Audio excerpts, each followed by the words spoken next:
Physics जो 9 और matric दोनों में पढ़ाई जाएंगी और 8 में भी।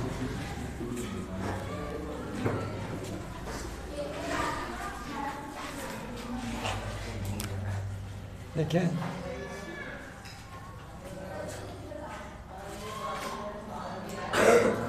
चैप्टर 5 क्या नाम है इसका?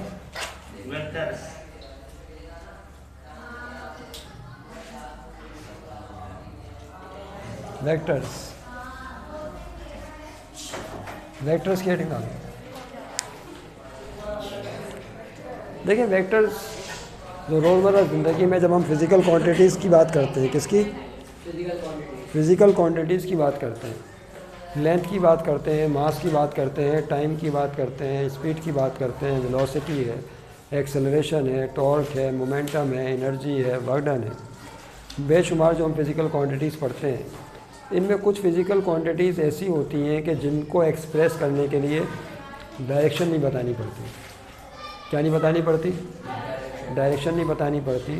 और कुछ फिज़िकल क्वांटिटीज़ को एक्सप्रेस करने के लिए डायरेक्शन बताना ज़रूरी होता है, उसके बगैर उनकी वजाहत नहीं होती। तो such physical quantities which required some direction, उनको वेक्टर्स कह देते हैं। वो फिज़िकल क्वांटिटीज़ जिनको ज़ाहिर करने के लिए डायरेक्शन की ज़रूरत नहीं पड़ती, उन्हें स्केलर कह देते हैं। क्या कहा जाता है? स्केलर। अब इसको ज़रा सा हम और तरीके से, तो तारुफ हो गया ना, इसको एक और तरीके से समझते हैं मिसालों के ज़रिए। मिसाल के तौर पर अगर आपको यहाँ से कपड़ा ख़रीदने के लिए जाना, आप शॉपकीपर से कहते हैं आपको क्लॉथ पसंद आ गया कि मुझे 10 मीटर क्लॉथ दे दें। क्या दे दें? 10 मीटर। तो ये आपने क्या चीज़ मांगी है कपड़े की?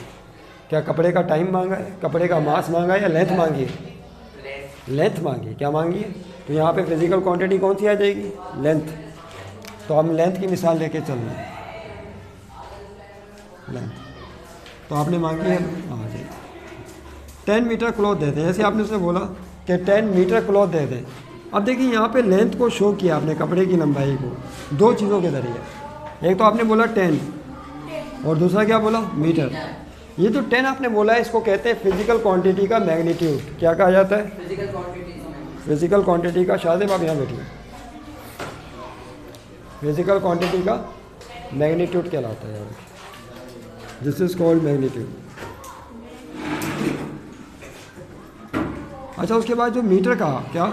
Metre, this is called unit. इसे क्या कहते हैं? यूनिट।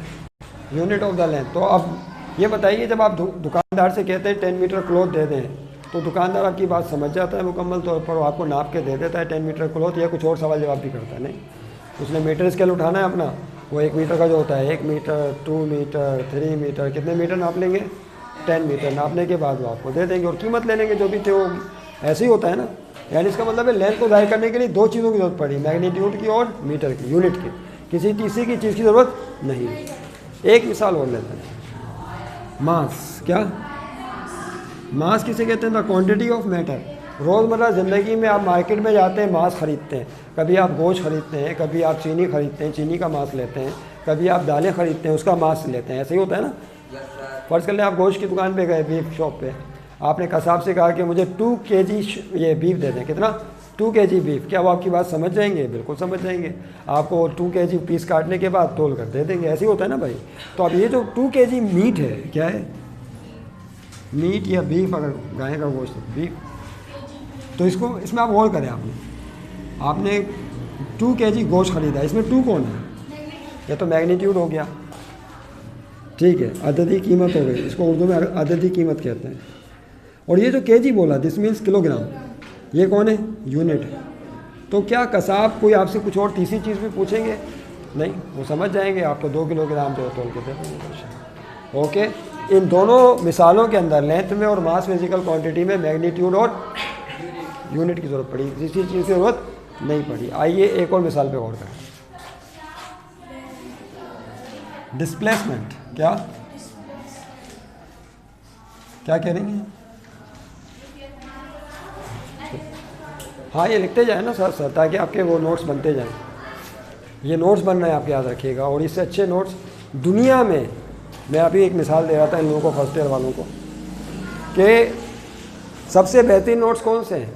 लोग जो है कभी प्रैक्टिकल सेंटर वालों के लेते हैं, कोई आदम जी के लेता है, कोई एक्सेलेंस के लेता है, कोई किसी कंपनी है, कोई अल्फ़ा कॉर्पोरेशन के, बहुत सारी कंपनियाँ आ गई ना, तो फैक्ट्रियाँ लग गई हैं तो नोट्स बनाने वाली। लेकिन सबसे दुनिया में सबसे बेहतरीन नोट्स वो होते हैं जो आप क्लास में लिखते हैं। कहाँ लिखते हैं? क्लास में। आपने क्लास में जो भी डेफिनेशन लिखी, जो भी पॉइंट लिखा, आप घर पे जाके पढ़ेंगे, याद हो जाएगा। और अगर मैं आपको यही कहूँ कि टॉपिक जाके नोट से पढ़ लेना किताब से, तो आपके सर में दर्द शुरू हो जाएगा। ये देखा गया है, यानी 80% ऐसे ही होता है, 80 to 90% तलबा परेशान हो जाते हैं कि क्या काम दे दिया। लेकिन जब आपको ये कहा जाता है कि ये काम लिखवा दिया, इसको याद करना घर पे आके, तो आपके लिए बिल्कुल आसान हो जाता है। ये एक आम मुशाहिदे की बात है, ऐसा होता है हकीकत में। अब डिस्प्लेसमेंट है, डिस्प्लेसमेंट कहते हैं एक दो नुकात के दरमियान शॉर्टेस्ट डिस्टेंस को, पता है ना, दो नुकात के दरमियान कम से कम फासला। अगर पीटी का मास्टर जो होते नहीं, वो पीटी कराने वाले, अगर वो स्टूडेंट से कहें कि 2 मीटर डिस्प्ले 5 मीटर डिस्प्लेस हो जाए, कितना डिस्प्लेस हो जाए, इसका मतलब है हट जाए 5 मीटर। अब देखिए यहाँ पे गौर करें, क्या कहा गया, 5 मीटर डिस्प्लेस हो जाए, तो स्टूडेंट एक मोमेंट के लिए परेशान हो गए। हालांकि सर ने मैग्नीट्यूड भी बता दिया, यूनिट भी बता दिया, और आपको ये भी पता है कि 5 मीटर लेंथ कितनी होती है। क्या हुआ? स्टोरेज। हाँ, चलने दो जब तक चलती है। डिस्प्लेसमेंट 5 मीटर, अब सब कुछ बता दिया, लेकिन स्टूडेंट फिर भी परेशान है। बताएं क्यों कंफ्यूज है? पहली ही बड़ी ज़बरदस्त, आपको बता दिया 5 मीटर डिस्प्लेस हो जाओ, आप फिर भी परेशान होंगे। वजह क्या है? सोचिए, जब तक मैं लिख दूँ यहाँ पे 5 कौन है, ये मैग्नीट्यूड आ गया, ये भी बता दिया, अददी कीमत, यूनिट भी बता दिया, ये भी बता दिया, फिट में नहीं हटना, मीटर में हटना है। लेकिन फिर भी परेशान है, मतलब वाज़ेह नहीं हुआ अभी भी। क्यों? वजह क्या है? बिकॉज टीचर डज नॉट से the direction, in what direction student must T place. ये तो बताया ही नहीं कि किस डायरेक्शन में हटना है, ये तो बताया ही नहीं कि हटना है, लेफ़्ट पर जाना है या राइट पे जाना है, ईस्ट की तरफ जाना है, वेस्ट की तरफ जाना है, नॉर्थ की तरफ जाना है या साउथ की तरफ डिस्प्लेस होना है। सर ने ये तो कह दिया डिस्प्लेस हो जाओ, हट जाओ यहाँ से, लेकिन हटे किस तरफ? क्लासरूम से बाहर चले जाएं, ये भी तो एक है ना डिस्प्लेसमेंट, या क्लासरूम में सीट छोड़ के दूसरी सीट की तरफ चले जाएं, ये भी डिस्प्लेसमेंट है। तो जब तक आपको डायरेक्शन नहीं बताई जाएगी, मतलब वाज़ेह नहीं होगा। तो जैसे ही आपसे कहा 5 metre to left side displace हो जाए, कहाँ पर? टू लेफ़्ट का मतलब क्या होता है? उल्टे हाथ की तरफ, उल्टे हाथ की तरफ डिस्प्लेस हो जाएं। तो अब स्टूडेंट की बात समझ में आ जाएगी, और 5 मीटर जो है टू लेफ़्ट साइड डिस्प्लेस हो जाएंगे। आप गौर करें, इस फिजिकल क्वांटिटी को शो करने के लिए कितनी चीज़ों की ज़रूरत पड़ी है? 3। कौन कौन सी? मैग्नीट्यूड, यूनिट, और तीसरी चीज़ क्या आ गई? इस दफ़ा डायरेक्शन भी इंट्रोड्यूस हो गई। नहीं समझे बात? तो इस दफ़ा क्या आ गई? डायरेक्शन भी आ गई। आइए एक और मिसाल पे गौर करें। फोर्स, ये भी एक फिजिकल क्वांटिटी है। क्या? फोर्स F से शो करते हैं ना डिस्प्लेसमेंट को, D से शो करते हैं, D से या S से भी शो करते हैं, यहाँ से कह दो। मास को स्मॉल m से और लेंथ को L से शो करते हैं। ये इनके सिंबल्स भी याद रखा करें। अगर मैं आपसे कहूँ कि इस डेस्क पर 100 न्यूटन की फोर्स लगाएं, कितनी फोर्स लगाएं? अब आपको पता है ना फोर्स का यूनिट न्यूटन है, फोर्स को न्यूटन में नापते हैं। अब आपको बता दिया 100 न्यूटन, 100 कौन है?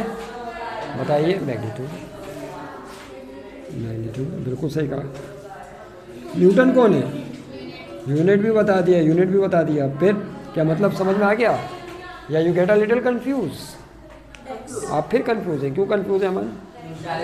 ये तो बताया नहीं कि किस तरफ फोर्स लगानी है, क्योंकि फोर्स हमेशा डायरेक्शन में लगाई जाती है। नहीं समझे बात? कभी आपने देखा कि वो कार वाला बोले कि भाई ज़रा धक्का लगा देना, तो आपने पीछे की तरफ जो ना कार पे धक्का लगाने के बजाय आगे से पीछे की तरफ कार पे धक्का लगाना शुरू कर दिया। कभी ऐसा होता है? वो बोले भाई क्या कर रहे हो, तो आप क्या बोलेंगे? भाई आपने धक्का लगाने के लिए बोला है तो फोर्स लगा रहा हूँ। तो बोलेगा भाई कार को आप आगे की तरफ डिस्प्लेस करें या फोर्स लगाएं ताकि मैं उसको स्टार्ट करके आगे लेके जाऊँ। नहीं समझे बात को? आप तो उल्टी डायरेक्शन में लगा रहे हो। तो ये बात ध्यान में रखिएगा, फोर्स हमेशा कहाँ लगाई जाती है? एक डायरेक्शन में लगाई जाती है। अब मैं आपसे बोलूँ कि इस डेस्क पे फोर्स लगाएं, तो आपका पहला सवाल ये होगा कि किस तरफ फोर्स लगाऊँ? लेफ्ट पे लगानी है, राइट पे लगानी है, नॉर्थ की तरफ लगानी है, ईस्ट की तरफ लगानी है। जब आपसे कहा जाएगा टू ईस्ट, मशरिक की तरफ लगाएं, कहाँ पर? ईस्ट कहते हैं मशरिक को, मशरिक, मगरिब, शुमाल, जनूब, तो मतलब वाज़ेह हो जाएगा। Is that clear? अब इसमें कितनी चीज़ें आ गई बताइए? 3। मैग्नीट्यूड और यूनिट के साथ तीसरी चीज़ क्या आई? डायरेक्शन भी आ गई। चारों मिसालों को दोबारा गौर कर समराइज़ करें। ये 4 फिजिकल क्वांटिटीज़ हैं। 2 फिजिकल क्वांटिटीज़ ऐसी हैं, लेंथ और मास, जिनको एक्सप्रेस करने के लिए मैग्नीट्यूड और यूनिट की ज़रूरत है, डायरेक्शन की ज़रूरत नहीं है। और डिस्प्लेसमेंट और फोर्स इनको रिप्रेजेंट करने के लिए डायरेक्शन भी बतानी पड़ेगी। तो such physical quantities which are express by only magnitude and unit called scalars, इन्हें क्या कहा जाता है बोलिए? स्केलर्स। और such physical quantities which are express by magnitude unit and direction as well, और साथ में क्या बतानी पड़े? डायरेक्शन भी बतानी पड़े। उन फिजिकल क्वांटिटीज को कहते हैं वेक्टर्स, जो हमारे चैप्टर का नाम है। तो इसका मतलब है वेक्टर्स कौन कौन है फिर बोलिए? हसीबुल्ला, वेक्टर्स कौन कौन है? डिस्प्लेसमेंट वेक्टर है, फोर्स कौन है? वेक्टर है, लेंथ कौन है? स्केलर है, स्केलर है, और मास कौन है? स्केलर है। ये क्या कर रहे हो भाई, इसको रख दो। जब कोई बात समझाई जाए तो उसको हम तनगोश होकर सुनते हैं। अभी बंद कर दें, बिल्कुल इसकी ज़रूरत नहीं है। Get clear? तो याद रखिएगा, इस तरह बहुत सारी फिजिकल क्वांटिटीज़ ऐसी हैं। अब कभी ऐसा हुआ कि आप जो है वो कपड़े वाली दुकान की तरफ जाएँ, उसको बोले मुझे 10 मीटर कपड़ा मशरिक़ की डायरेक्शन में दे दो। कभी ऐसा होता है कि 10 मीटर क्लॉथ मुझे उल्टे हाथ पे देना वरना लूँगा, वरना सीधे हाथ पे दिया तो फिर नहीं लूँगा। कभी ऐसा होता है? कभी भी नहीं होता। वो तो आपको 10 मीटर क्लॉथ में आपके दे देंगे, उससे डायरेक्शन का क्या ताल्लुक है? इस डेट क्लियर? या कसाब की दुकान पे गोश्त खरीदने जाएँ कि मुझे 2 किलोग्राम गोश्त ऊपर की तरफ चाहिए या नीचे की तरफ चाहिए, तो वहाँ पर डायरेक्शन नहीं होती। तो स्केलर्स में स्केलर में डायरेक्शन नहीं होती, लेकिन वेक्टर में डायरेक्शन के बगैर मतलब वाजे नहीं। समझ गए बात को? तो ये टॉपिक जो था इसके इंट्रोडक्शन के हवाले से था। अब इनकी डेफिनेशन लिख लें। ये तो आपने मिसालें लिखी ना, अब डेफिनेशन आएगी। क्या आएगी? डेफिनेशन। क्वेश्चन लिखिए, डिफाइन नंबर 1 स्केलर और नंबर 2 वेक्टर्स, और गिव एग्जांपल्स। गिव, इसकी एग्जांपल्स में लिखनी है। तो पहली हेडिंग क्या होगी बोलिए? स्केलर्स। ठीक है, स्केलर्स की हेडिंग ओरली लिखवाना पड़ेगा मुझे लग रहा है आपकी तरफ देखने के लिए। लेकिन सच फिजिकल क्वांटिटीज, सच, अब देखो वही बात आ गई ना। Such physical quantities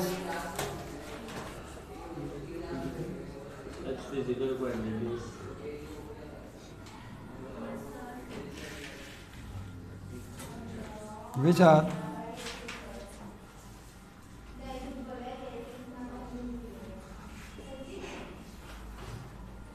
are expressed by